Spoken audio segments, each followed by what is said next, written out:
bahwa kami layak menjadi anak-anak dari Bapa yang setia, Tuhan. Kesetiaan-Mu itulah yang menjadi kekuatan kami. Kesetiaan-Mu itulah yang memberikan kami pengharapan. Kekuatan-Mu itulah yang memampukan kami menjalani hari-hari kami, lepas hari dari satu tantangan kepada tantangan yang lain. Tetapi kami selalu bisa melewatinya karena Engkau Bapa yang setia, yang telah memberikan janji-janji kepada anak-anaknya, dan Engkau Tuhan yang selalu menepati janjinya. Tuhan, terima kasih untuk setiap kesempatan kalau kami boleh datang beribadah ke tempat ini, mengangkat pujian, penyembahan dan syukur kami kepadamu sebagai satu-satunya hal yang boleh kami bawa, Tuhan, untuk menyenangkan hati-Mu. Kalau hari ini kami boleh duduk diam mendengar firman-Mu, adalah satu kehormatan, adalah satu kesempatan. Karena kami tahu roh kami, jiwa kami butuh firman-Mu. Kami butuh kekuatan daripada Engkau. Kami butuh air kehidupan. Dan kami butuh untuk menjaga roh kami menyala-nyala di dalam Engkau. Sebab dunia semakin gelap, Tuhan. Dunia semakin menekan. Tetapi kami di dalam Engkau. Roh kami menyala-nyala karena api-Mu yang kudus. Karena itu Tuhan, kami percaya apapun tantangan di depan kami, ada Tuhan yang setia, yang selalu akan membela kami. Di dalam nama Yesus, Tuhan, kami sediakan ladang hati kami yang terbaik. Kami mau dengar firman-Mu. Kami mau makan dengan makanan roh, supaya kami kuat, supaya kami tumbuh, supaya kami berkenan di hadapan-Mu. Berbicaralah Tuhan, kami anak-anak-Mu rindu mendengar akan suara-Mu. Di dalam nama Yesus kami siap, Tuhan. Haleluya. Amin. Halo. Anak muda sudah naik ke atas. Mana yang muda? Ini anak muda nih, nggak naik nih. Ayo naik ke atas. Kumpul sama yang muda-muda. Ayo. Oke. Bapak Ibu, siapa? Kita baru lewatin Imlek ya kemarin ya. Siapa yang liburan lagi Imlek? Nah, ya, banyak orang-orang liburan kemarin ya, karena ada beberapa hari ya, ada beberapa liburan yang berdekatan. Jadi kita ada liburan, istirahat. Kalau istilah anak sekarang healing, katanya ya, healing. Ya, nah, healing itu katanya kita perlu namanya liburan supaya apa? Supaya kalau kita biasanya sibuk, supaya kita biasanya pusing, ini kita bisa tenang, kita bisa diam gitu ya. Mungkin yang tiap hari di rumah dengar pasangannya, sekali-sekali saya mau liburan, supaya hening gitu ya, supaya tenang. Tetapi Bapak Ibu, bagaimana kalau memang kalau liburan itu kan indah ya? Wah, hening gitu ya. Siapa yang liburannya nih? Ada di gunung, ada di danau, hening, teduh, sejuk gitu ya. Enak. Gak ada suara-suara yang mengganggu, cuma suara burung gitu ya. Enak. Tetapi Bapak Ibu, bagaimana kalau yang berhenti ngomong itu Tuhan? Kalau Tuhan berhenti ngomong ke kita itu jadi gimana? Ada saat-saat dimana kita ngerasa kok Tuhan diem aja sih. Kalau Tuhan berhenti ngomong kepada orang-orang yang bukan orang percaya, itu gawat Bapak Ibu. Ya. Di Kejadian 15 ayat 13, Tuhan sudah ngomong sama Abraham. Nah, Tuhan bilang suatu saat Tuhan tuh akan diam waktu bangsa Israel itu diperbudak oleh bangsa Mesir. Dan waktu Tuhan diam, bangsa Israel itu diperbudak berapa lama? 430 tahun. Ya, diperbudak. Tuhan diam. Tuhan nggak ngomong. Kenapa? Karena bangsa itu tegar tengkuk, nggak percaya, nggak ikut dengan apa kata Tuhan. Jadi Tuhan diam. Oke, mau-maunya kamu deh. Tetapi apa yang terjadi kalau Tuhan diam? 430 tahun bangsa Israel diperbudak. Sampai waktu itu Tuhan akhirnya berbicara kepada Musa untuk membebaskan bangsa Israel. Lalu ada terjadi lagi waktu Tuhan diam. Tuhan diam waktu dari kitab Maleaki, perjanjian lama, ke perjanjian baru. Tuhan juga diam. Dan lagi-lagi 400 tahun Tuhan diam. Gak ada suara Tuhan. Sampai lahirnya Yohanes Pembaptis yang membawa suara Tuhan bahwa akan datang penebus. Nah Bapak Ibu, kalau Tuhan diam kepada orang-orang yang gak percaya, dia gak ngomong, gawat. Jadi seringkali kita ingin dengar suara Tuhan. Itu harus, kalau Tuhan diam itu gawat ya. Bahkan Tuhan Yesus, waktu dia tergantung di kayu salib, penderitaan Tuhan Yesus yang paling besar adalah pada waktu dia tahu dosa yang dia pikul, yang dia bawa, memisahkan dia dari Bapaknya, memisahkan dia dari Tuhannya, sehingga dia bilang apa? Eli, Eli, lama sabachthani. Tuhanku, Tuhanku, mengapa engkau meninggalkan aku? Itu penderitaan Yesus yang paling besar dibandingkan dicambuk, dibandingkan ditusuk, dibandingkan disiksa. Penderitaan Yesus paling besar adalah pada waktu dia merasa bahwa dia terpisah dari Bapaknya. Karena waktu kita terpisah dari Allah Bapa, kita gak punya pertolongan lagi.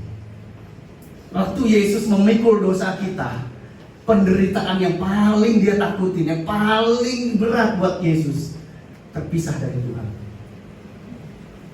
Ada saat-saat ini.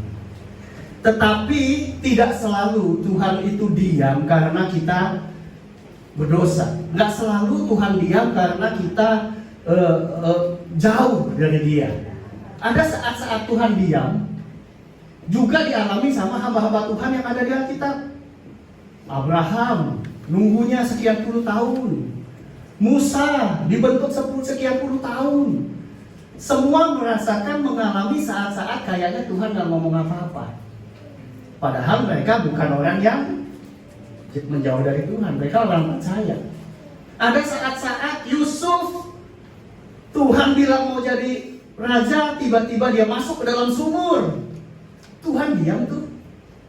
Waktu dia dijual jadi budak, Tuhan diam. Waktu dia difitnah, Tuhan diam. Bahkan dia di penjara, Tuhan diam. Kenapa? Kok Tuhan diam? Tema ini saya dapat karena ada seorang anak muda lagi datang sama saya. Dia punya pergumulan. Pergumulan ini bukan salah dia. Dia merasa ada satu gangguan, pencobaan-pencobaan yang harusnya dia nggak pengen. Tapi kok nggak lepas-lepas. Saya udah doa Pak. Saya udah doa, saya udah nanya, saya udah puasa. Tapi kok nggak? Kayaknya Tuhan diam aja. Gitu ya. Nah itu yang membuat saya mulai bertanya-tanya, saya mulai belajar gitu ya. Kenapa Tuhan harus diam? Ya. Jadi penderitaan ini, waktu Tuhan diam, rasanya kita ini kayak dibiarin sendirian. Tetapi kabar baiknya Bapak Ibu, 2 Petrus 3 ayat 9, Tuhan tidak lalai menepati janjinya, sekalipun ada orang yang menganggapnya sebagai kelalaian.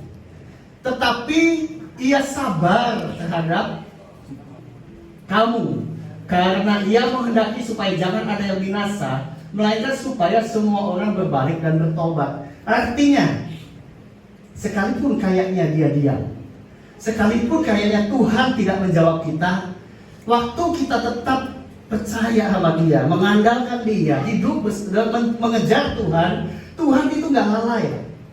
Walaupun dia diam, Tuhan tetap bekerja. Kita nggak tahu. Ya. Nah, kita mau belajar hari ini Bapak Ibu. Mungkin ada kita lagi ngalamin kali ya. Kayaknya udah doa lama nggak dijawab. Kayaknya masalah lama didiemin aja. Ya. Tetapi tidak selalu itu karena dosa. Tidak selalu karena penghukuman, bukan. Ada waktunya Tuhan diam.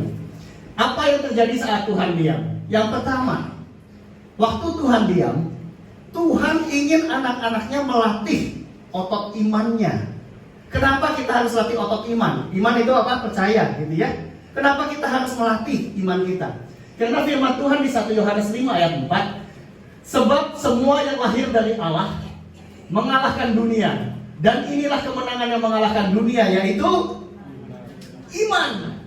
Jadi kenapa kita mesti latih iman? Karena Tuhan mau anak-anaknya bisa mengalahkan dunia, supaya kita bisa menang dengan iman. Kalau nggak dilatih, otot iman kita lemah.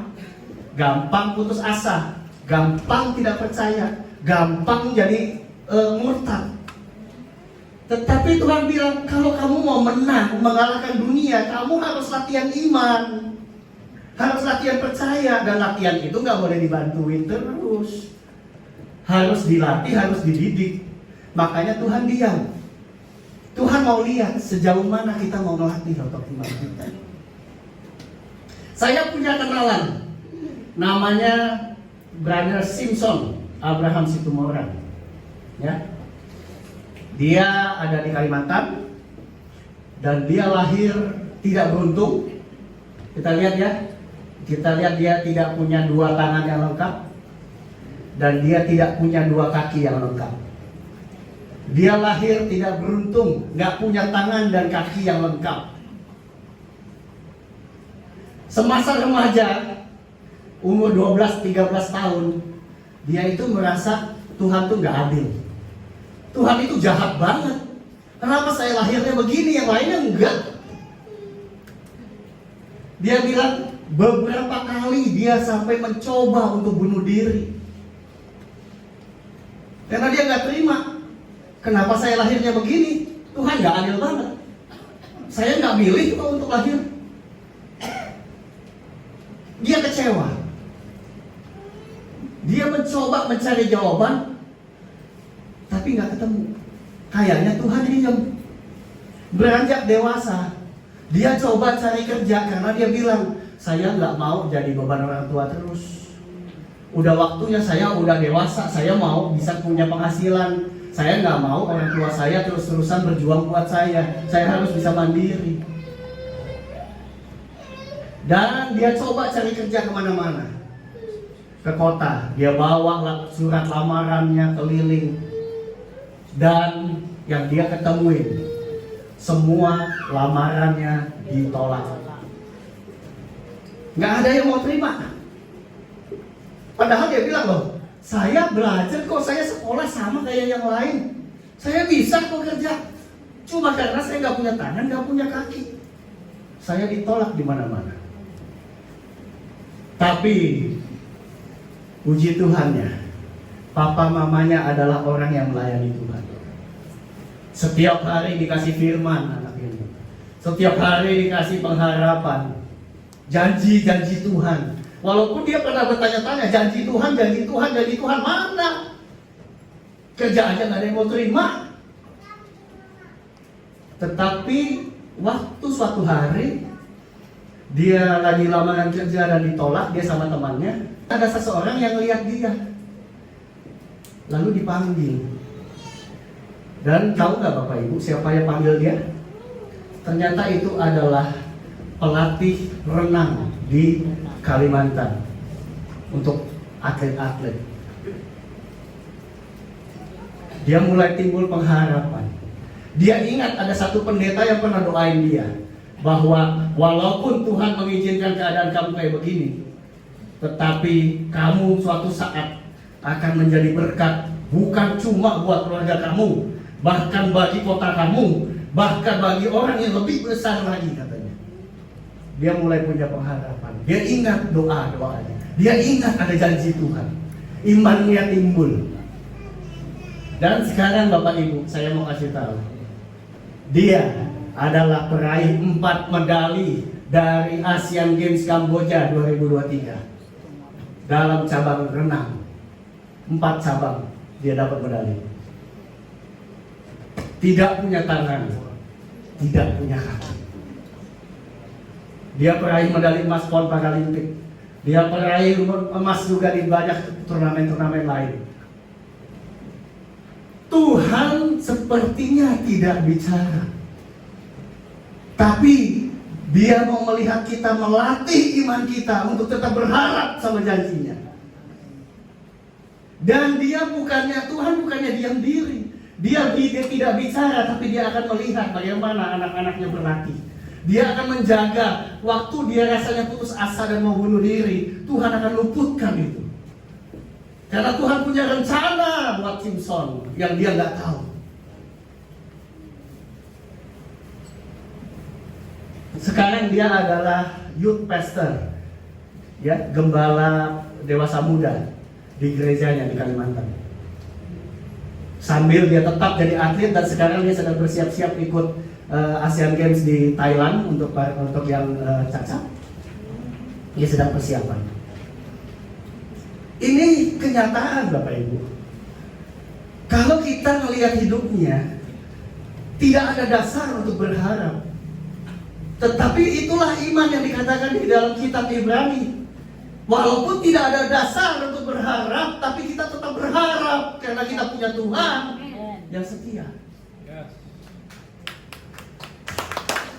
Tepuk tangan buat Tuhan kita. Jadi waktu Tuhan diam, Dia memberi kesempatan kepada kita melatih iman kita, melatih kepercayaan kita sama janji Tuhan. Apalagi? Ini dia, waktu dia berenang. Bapak Ibu bisa lihat, tidak ada tangan, tidak ada kaki.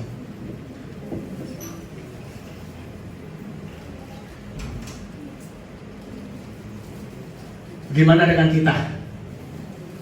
Tuhan kasih kita kelengkapan, Tuhan kasih kita kekuatan, Tuhan kasih kita kepandaian. Apakah kita mau menyerah? Atau kita mau seperti Simpson? Walaupun kita terbatas, Tuhan kita tidak terbatas. Amin. Apalagi yang terjadi saat Tuhan diam? Saat Tuhan diam, Tuhan ingin anaknya belajar dan menjadi dewasa. Karena 1 Korintus 13 ayat 11 bilang begini, waktu aku anak-anak, aku itu berkata-kata kayak anak-anak. Aku merasa seperti anak-anak. Aku berpikir seperti anak-anak. Sekarang sesudah aku menjadi dewasa, aku tinggalkan sifat anak-anak itu. Tuhan sebagai Bapa maunya anak-anaknya tumbuh menjadi dewasa. Jadi apa sih yang anak-anak harus belajar? Anak-anak itu biasanya mudah kecewa, ya, mudah tersinggung, egois, serakah, nggak mau dengar masukan-masukan. Orang-orang anak-anak itu butuh pengakuan, sombong. Anak-anak itu banyak alasan dan lain-lain. Malas. Tuhan mau pada saat dia diam, dia memberi kita kesempatan untuk belajar jadi dewasa. Kalau anak-anak selalu kita jagainnya, selalu dikasih, selalu gampang dapat apa yang dia minta kita kasih. Jaga, aduh anak-anak, hati-hati, jatuh, aduh kasihan. Anak kita gak akan jadi kuat. Anak kita gak akan jadi dewasa. Tuhan izinkan masalah buat dihadapin supaya kita dewasa, supaya kita kuat, supaya kita belajar. Jadi Tuhan diam karena Dia mengawasi bagaimana kita belajar dan berjuang. Bukan karena Dia meninggalkan kita, bukan. Saya kalau jadi orang tua, saya akan lihatin anak saya main, tapi saya biarin. Jatuh itu biasa, ya kan? Sesekali jatuh, lecet, atau berantem sama temannya biasa. Mereka harus belajar, dan mereka juga harus belajar taat, ya.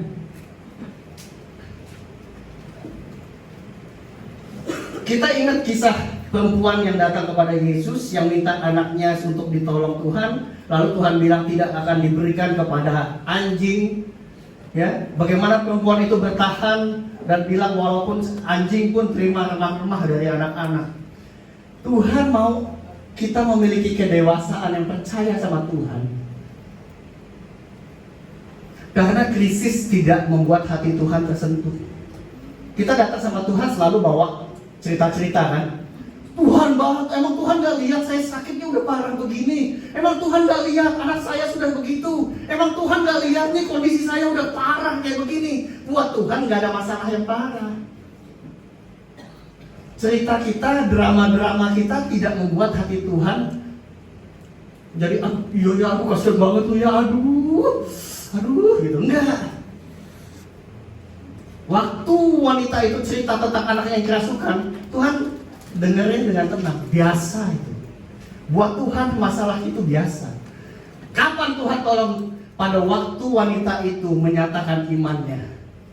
pada waktu wanita itu tetap setia sama Tuhan, disitulah hati Tuhan tergerak buat menolong. Kita seringkali datang sama Tuhan cuma ceritain masalah kita, beban kita, lalu kita ingetin Tuhan, ingat ya Tuhan ya, besok saya udah mesti bayar ini, kalau enggak saya diusir, ingat loh Tuhan. Ya terus kenapa kata Tuhan? Kita ngingetin tentang masalah kita, seakan-akan kita ngancam, Tuhan nggak tolong, besok saya nggak ke gereja lagi Tuhan. Terus yang rugi siapa? Tuhan. Yang rugi ya kita. Kita harus belajar mendengar, menjadi dewasa dan taat dengar teguran Tuhan. Proses. Saya akhir-akhir ini sedang belajar untuk tidak terlalu. Saya kan tahu ya Bapak Ibu ya, saya tipe yang sangat pendiam ya. Ya, pendiam. Kalau lagi tidur tapi itu. Iya. Ya. Jadi kadang-kadang kalau di grup atau di WhatsApp atau ngobrol, kadang-kadang saya nggak tahan untuk nggak komentar. Apalagi kalau ada komentar-komentar yang rasanya nggak seret gitu ya. Rasanya pengen ngomong. Tetapi belakangan ini pelajaran-pelajaran yang saya dapat waktu saya merenungkan firman dan lain-lain menuntut saya untuk belajar menahan diri, diam, renungkan. Kalau orang bereaksi seperti itu, kenapa dia bereaksi seperti itu? Renungkan. Bukannya kita langsung bereaksi, langsung ngomong, diam. Nggak gampang Bapak Ibu, karena mulut saya gatel rasanya kalau nggak ngomong. Kalau nggak balas begitu tuh rasanya gatel.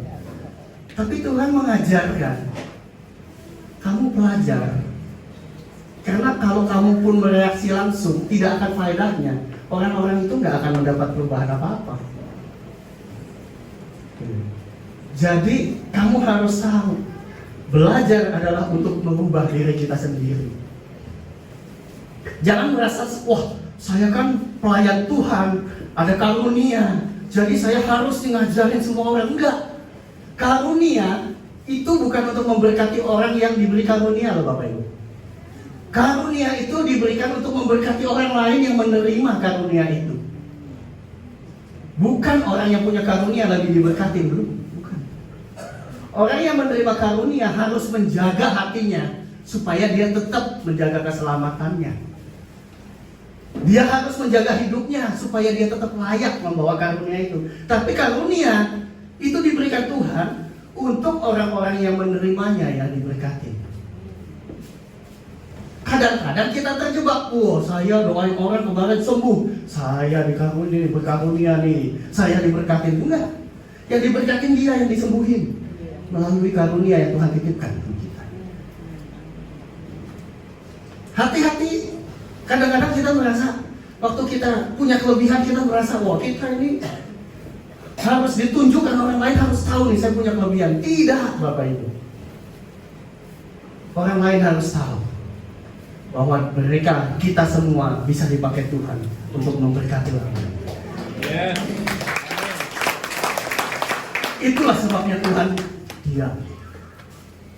Supaya kita belajar, supaya kita dewasa. Firman Tuhan bilang di dalam banyak perkataan akan banyak kesalahan. Belajar berdiam diri di hadapan Tuhan. Ada masalah, berdiam diri di hadapan Tuhan. Ada pergumulan, diam diri di hadapan Tuhan. Diam, bawa kepada Tuhan. Jangan cerita sono, cerita sini, ngadu sono, ngadu sini, gosip sana, gosip sini. Gak jadi masalah, gak jadi jawaban itu. Belajar berdiam diri bersama Tuhan. Jadi bukan cuma Tuhan diam, tapi kita juga harus belajar diam. Kita pengen nunjukin diri kita, pengen pengakuan orang, nggak ada gunanya Bapak Ibu. Nggak ada gunanya. Yang paling penting kita tahu Tuhan menyertai kita. Itu cukup. Nggak butuh pengakuan orang. Tetapi Tuhan berjanji, kalau Tuhan memuliakan kita, kita juga akan diangkat pada kemuliaan. Itu janji Tuhan. Gak usah dikejar, gak usah diupayakan, itu otomatis. Apa yang terjadi saat Tuhan diam? Tuhan ingin membentuk dan mempersiapkan anaknya supaya berfungsi sesuai rencananya. Jadi tadi Tuhan diam supaya kita bisa melatih iman kita. Tuhan diam untuk supaya kita belajar jadi dewasa, nggak selalu ditolongin, dikit-dikit ditolongin, dikit-dikit ditolongin. Dan yang ketiga, Tuhan mau mempersiapkan kita. Waktu kita udah mulai masuk dalam kedewasaan, kita harus berfungsi sesuai rencana Tuhan. Di dalam Yeremia 18 ayat 1 sampai 6, Tuhan meminta Yeremia untuk pergi ke tempat tukang tembikar, tukang bikin pot tanah liat gitu ya. Tuhan mau Yeremia ke sana dan belajar sesuatu. Zaman dahulu itu, zaman dulu yang namanya tukang bikin periuk, tukang bikin tembikar, tukang bikin tanah liat tuh banyak kegiatan sehari-hari. Jadi Bapak Ibu, waktu Tuhan diam, sebenarnya Tuhan ingin kita belajar melihat melalui hidup yang kita alami sehari-hari. Kemarin minggu lalu Tante Pin mengajarkan percaya walaupun tidak melihat. Hari ini kita belajar percaya walaupun tidak mendengar. Karena waktu Tuhan diam, dia bilang sama Yeremia, Yeremia, apa yang kamu lihat? Dia mau mengajarkan cara pandang kita supaya benar.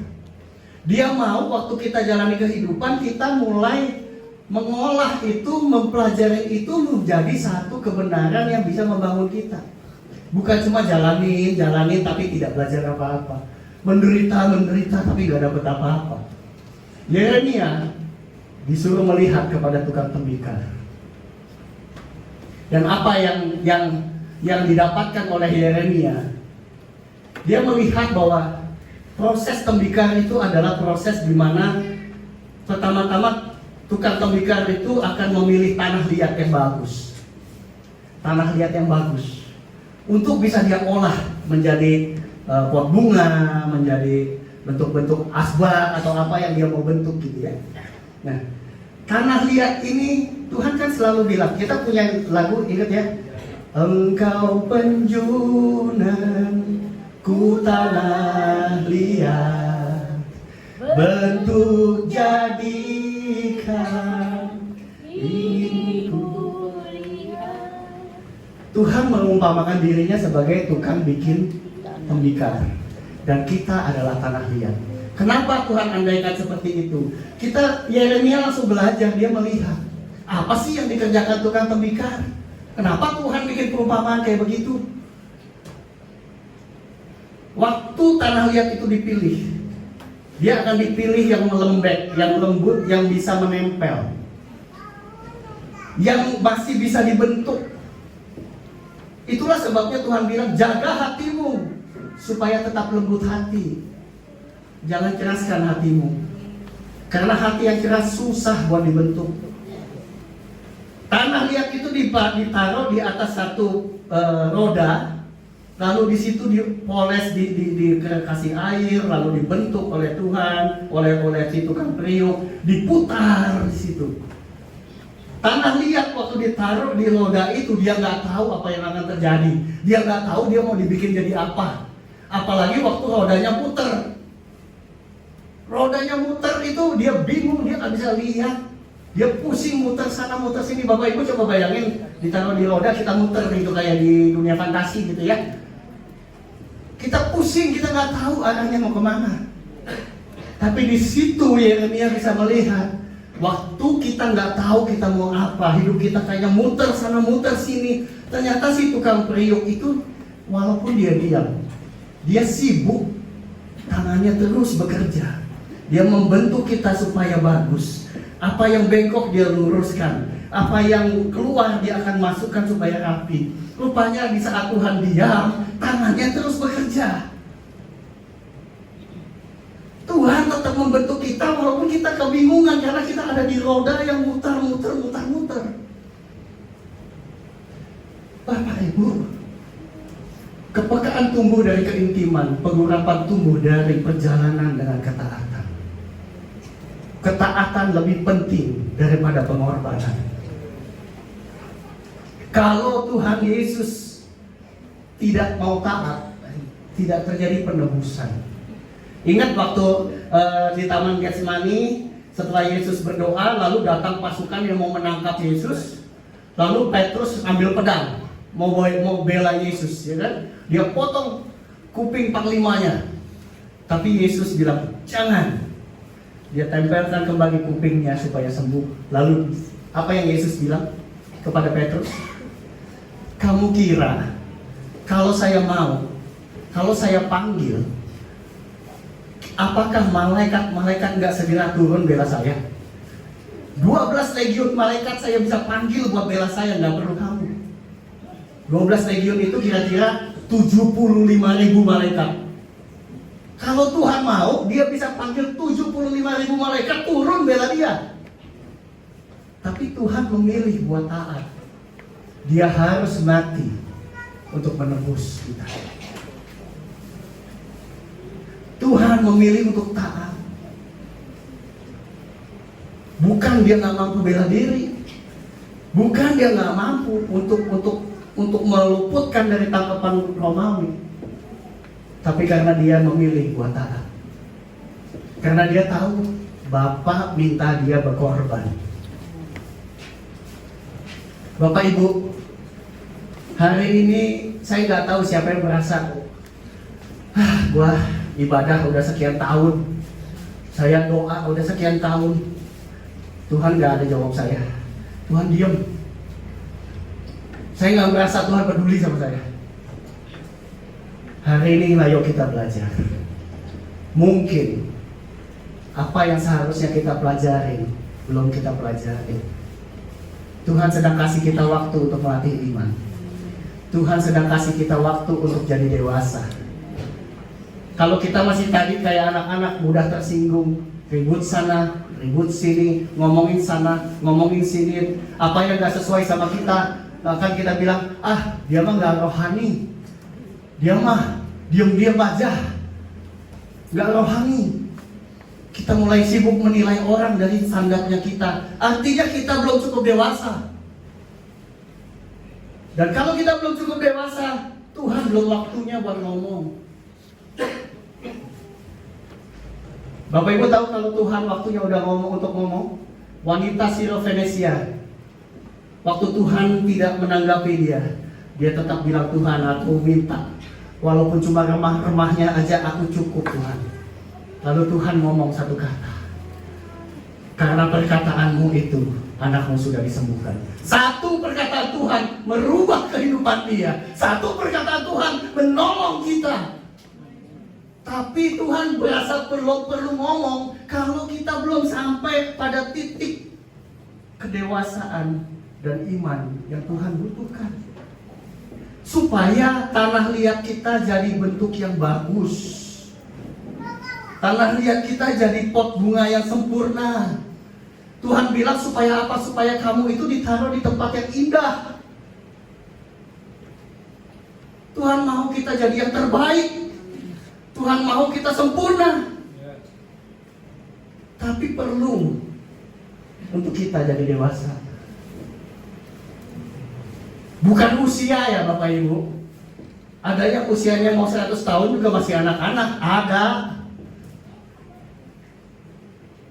Tapi kalau iman kita, kedewasaan kita, kerinduan kita untuk melihat orang lain diberkati, sudah menjadi dewasa, maka satu kata Tuhan saja akan memberkati hidup kita berlipat-lipat.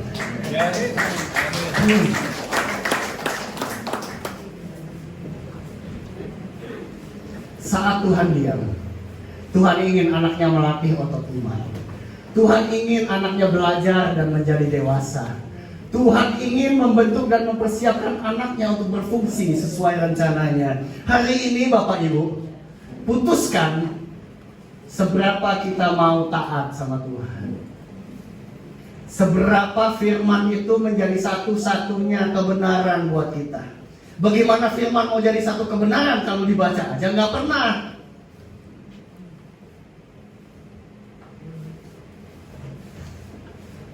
Pak Kris kalau ngomong pedas mulu, harap maklum, saya sukanya makan sambal, ya. Tapi lebih baik pedas. Makannya jadi semangat dan nambah ya Bapak Ibu ya. Tuhan tidak pernah berhenti berkarya dalam hidup kita. Kita sadarin atau tidak kita sadarin, Dia tetap Tuhan yang setia. Amin. Amin. Hari ini Bapak Ibu, yang Tuhan minta adalah percaya dan taat.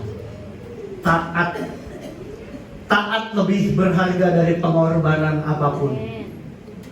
Jangan kamu bilang saya udah berkorban, saya udah pelayanan ke sana kemari, saya sudah korbankan banyak waktu saya udah mikirin banyak orang lain. Tetapi yang Tuhan minta ketaatan untuk melepaskan kesukaan kita yang berdosa, kita masih simpan. Tuhan minta kita untuk mulai melayani, kita masih menolak. Tuhan minta kita untuk mulai menjaga kata-kata kita, untuk bisa jangan nyakitin orang tapi memberkatin orang. Jangan berantem mulu sana sini. Berubah. Ketaatan lebih berharga dari pengorbanan, Bapak Ibu. Waktu itu kita bisa kerjakan karena kita cinta Tuhan.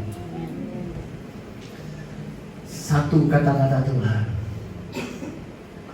Tuhan cuma cukup berfirman, jadilah terang.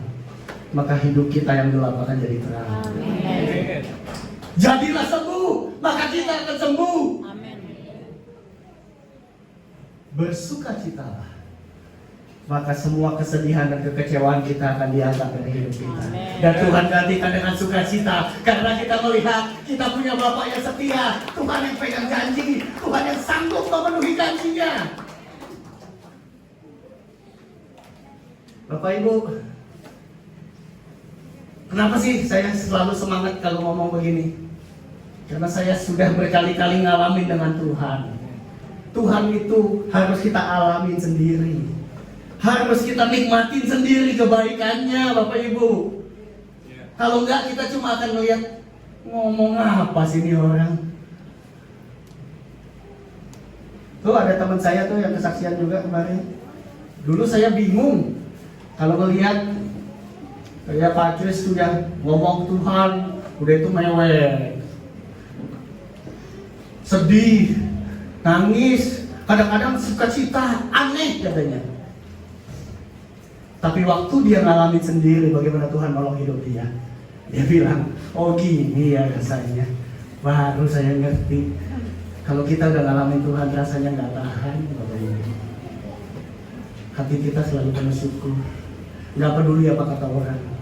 Orang mau ngomongin kita apa, orang mau ngomongin kita aneh kek, orang mau ngomongin lu mah ngomong hal-hal yang nggak enak buat kita, bodoh amat. EGP, saya pernah khotbahin EGP ya. EGP, selama Tuhan disenangkan, hidup saya pasti diberkati. Selama Tuhan disenangkan, nggak akan kekurangan. Semangat Bapak Ibu. 2025, taat dan berbuah. Nikmatin kebaikan Tuhan, nikmatin jawaban-jawaban doamu, nikmatin jawaban-jawaban yang selama ini kau nanti-nantikan karena kau taat. Sekalipun Tuhan diam, sekalipun kau belum melihat, karena Tuhan setia sampai akhir. Sampai akhir ku menutup mata, ku tetap setia di dalam janjimu, sampai ku dapatkan mahkota kehidupanku, ku tetap setia. Amin. Ayo sekali lagi kita nyanyikan. Sampai akhir ku menutup mata, ku tetap setia menanti janjimu, sampai ku dapatkan mahkota kehidupanku, ku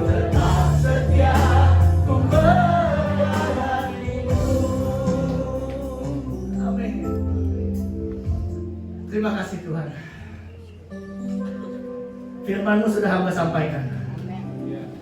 Kiranya jemaat bisa menangkap pesan yang hari ini Kau sampaikan, bahwa sekalipun Tuhan sepertinya diam, Tuhan tidak pernah berhenti bekerja untuk anak-anaknya. Tuhan tidak pernah berhenti berkarya untuk hidup anak-anaknya. Tetapi Tuhan sedang menantikan anak-anaknya belajar menjadi dewasa, belajar menjadi taat, belajar untuk memenuhi panggilannya. Kalau saat ini anak-anakmu masih lebih memilih hal-hal yang menyenangkan buat hati mereka dibandingkan memaksa dirinya untuk belajar firman, memaksa dirinya untuk lebih mengenal Tuhan, memaksa dirinya untuk melayani Tuhan lebih lagi, kiranya Tuhan lewat firman ini anak-anakmu mulai belajar untuk taat, memotong sebagian waktu untuk kesenangan mereka, memotong waktu mungkin istirahat mereka, memotong waktu untuk nonton mereka Tuhan, dan memakai itu untuk mempelajari akan firman Tuhan, dan memakai itu untuk berdiam diri dan berkaca seberapa jauh hidup kami ini sudah menyenangkan Tuhan, seberapa jauh kami sudah percaya sama Tuhan, seberapa jauh kami tidak pernah kecewa lagi sama Tuhan, seberapa jauh kami mengandalkan Tuhan. Izinkan kami memakai waktu untuk berkaca dari firman Tuhan sampai kami kedapatan layak, dan Tuhan akan mengucapkan satu kata, maka kata-kata Tuhan itu akan memberkati kami luar biasa. Terima kasih Tuhan Yesus. Terima kasih jemaat Tuhan yang dikasihi. Sekalipun kau belum mendengar, sekalipun sepertinya Tuhan diam, izinkan saya menyampaikan hari ini, Tuhan tidak pernah berhenti mencintai Bapak Ibu. Tuhan tidak pernah berhenti mengawasi kehidupan Bapak Ibu. Dan Tuhan tidak akan berhenti untuk melakukan kebaikan buat hidup Bapak Ibu. Percayalah, tetaplah berjalan, tetaplah berjuang. Terima kasih Tuhan Yesus. Terima kasih Tuhan Yesus. Inilah doa kami Tuhan. Sampai akhir ku menutup mata, ku tetap setia menanti janji-Mu.